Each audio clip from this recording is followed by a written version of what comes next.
Ladies and gentlemen, we have received nearly 1,000 high-quality comments in the last few weeks in response to our last two videos covering the Las Vegas shooting, and with them, hundreds of your thought-provoking questions. And we're going to share just a few of those with you right now. Welcome to Zero Doubt Zone. I'm your host, Dane Sorensen. First of all, the team and I at Zero Doubt Zone would like to thank each and every one of you who viewed, shared, and participated in adding your thoughtful comments and questions as it pertains to the ever-growing mystery we all know as a tragic Las Vegas shooting. Our last two videos have done well thanks to viewers and subscribers like you. Check this out. Our first video dove deeply into the police dispatch audio transmission and corroborating eyewitness testimony detailing a handful of alleged shootings that occurred up and down the Las Vegas Strip nearly an hour after the final shots were fired from Mandalay Bay on that terrifying October night. The video has received over 40,000 views, which, at the time, was a record for our young channel. Our second video asked 30 questions that the mainstream news media won't bother asking, so law enforcement isn't answering. Now that video has received over 66,000 views, and together, both have received nearly 1,000 comments where you folks contributed hundreds of awesome, thought-provoking questions about the strange circumstances from that night. And we'd like to take a moment to share with you guys right now several of your excellent questions and some of your, shall we say, more colorful comments. But before we do so, stick around until the end where we'll send you off with a little bit of a challenge. And we'll conclude this video by resolving one of the more debated conspiracies that spawned from this event. Now to those colorful comments and questions. Well, Carolyn H. wrote, "Great unanswered questions. How about the couple at the concert harassing people with, 'You're all gonna die tonight'?" Well, we heard that the young lady making this observation backtracked on her comments, saying she might have overreacted and taken the ominous threat out of context? Or was she persuaded to backtrack after the fact? Well, maybe we can track her down and get her thoughts directly if she's willing. Well, Brent Schmidt too wrote, "Did Campos really go to some quick-serve medical clinic with a gunshot wound? And since it was crime-related, shouldn't he have been sent to an actual hospital ER? Or maybe they just stuck a Band-Aid on it." 4K Satellite 1 said, "Why did Mandalay Bay CEO dump 80% of his shares betting against his company just prior to the shooting at a high price, then buy shares back after for a low price? And why did George Soros put a $28 million put option on MGM Resorts prior to the shooting?" Well, for anyone who doesn't know what a put option is, it's a stock bet you can make betting that stocks of that company will drop drastically within a certain amount of time. Well, I believe that the amount was about $42 million, and it's a great question. Up next, Lock Your Door 2, a great video. You lose substantial credibility with that Guy Fieri haircut though. Really? Mile High Guy asked, "Where's the missing hard drive? Who removed it? Why? And when?" You need those little bitty screwdrivers for those teensy-weensy screws, and removing a laptop drive is a good 10-minute job, unless it was removed before the shooting, but then that would render the laptop useless.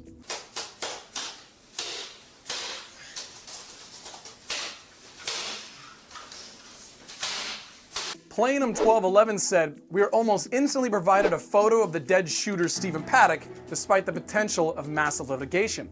And why were the photos leaked? Were they meant to tip us off or deceive us?"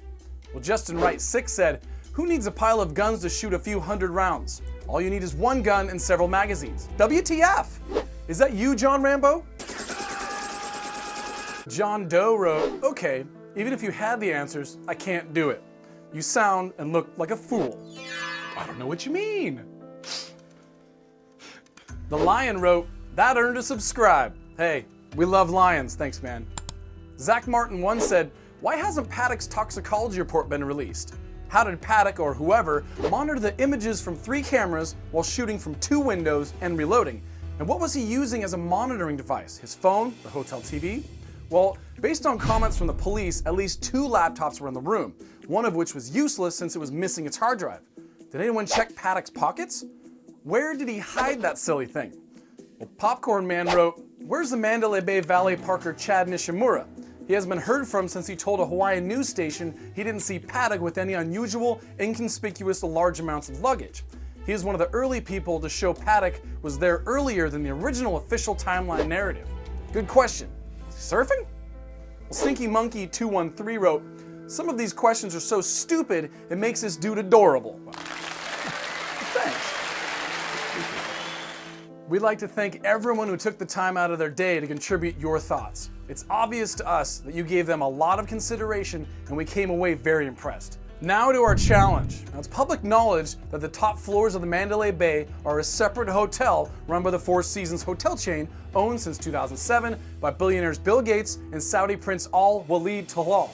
If you haven't been paying attention, Prince Talal was arrested in Saudi Arabia during a corruption crackdown campaign headed by the Saudi Prince Mohammed bin Salman.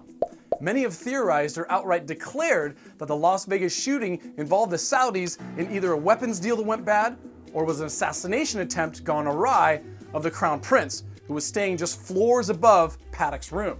Now, if this is something you believe, our challenge to you is to provide proof that any member of Saudi royalty was staying at the Four Seasons Hotel that night. For all the conjecture on this claim, we've yet to see any proof supporting the theory. So you can provide it? Let us know. That's your challenge. On a related note, let's briefly turn our attention to an obscenely popular and often misunderstood video taken at the Tropicana, where a group of heavily armed men and one woman are seen leading two men as they march toward the front of the Tropicana. Remember that Saudi theory? Well, a considerable number of people have claimed the man at the rear on the left, who was seen carrying a bag, is Saudi Royal Prince Mohammed bin Salman, being extracted under threat of assassination. So we did a little analysis of our own. Take a look at this. Now you tell me, do these men look like the same person? No, we don't think so at all. In fact, we can tell you who he is, and for those that don't buy the whole Saudi prince theory, his identity won't come at all as a surprise.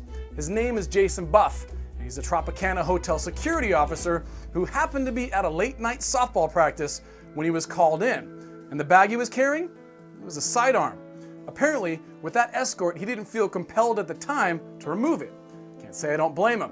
So at least we can put that part of the Saudi conspiracy to rest. We continue to investigate on our end, and we'll report on any findings if and when we believe we can add something of value that isn't already covered in detail by the great number of videos out there on the subject of the Las Vegas shooting. Hopefully, as we continue this journey together, we can come up with answers to the plethora of questions you have put before us. And as we continue to review your questions and compile potential answers, we're looking into other subjects as well. Our upcoming videos will continue to examine important issues that affect our liberties, and we'll take a glimpse into the volatile situation unfolding in the Middle East and how it could very well continue down a dark and familiar path to impact us all. We are also very excited to announce in the first quarter of 2018, the ZDZ team and I will start experimenting with live stream content where we discuss current events, future video ideas, collaborate with the community to investigate continuing areas of concern, and otherwise make stupid jokes and shoot the crap. But please leave us a comment if live streams are something you're interested in participating in. Finally, ladies and gentlemen, we need your help. Apart from the effectiveness of ad blockers, the truth can be uncomfortable. Advertisers don't often want to associate their brands with sensitive subjects. As such, the content of our videos are often subject to demonetization by YouTube, a phenomenon that has become more and more commonplace as content creators have taken to leveraging video to share this type of information. Without your help, we simply can't go on performing the work necessary to create shareable, truth-focused content. It's the very reason behind the delays between our videos. The four of us at Zeroed Out Zone want nothing more than to do this full time, but we simply can't do any of this without your viewership, your participation, your willingness to share, and your financial assistance. For the price of a few donuts, you can enable us to create dozens of truth-focused videos each month to help save you time along your own personal journey and to supplement your efforts to spread the truth to those that need to hear it so that we may all leave this world a better place for those we leave behind. Please become an official Zeroed Out Zone patron today, and together we can change the world, and if not, we'll hopefully crack open at least a few 100,000 minds along the way. Don't procrastinate. Please visit our Patreon page right now. It's quick and easy, and commit to whatever you can. That said, we truly appreciate your support. Please like, comment, and share this video. Subscribe to us on YouTube, follow us on Twitter, and please support us on Patreon if you haven't already. We would love to keep making videos just like this. Thank you so much for watching and getting involved. For the team at Zeroed Out Zone, I'm Dane Sorensen. God bless.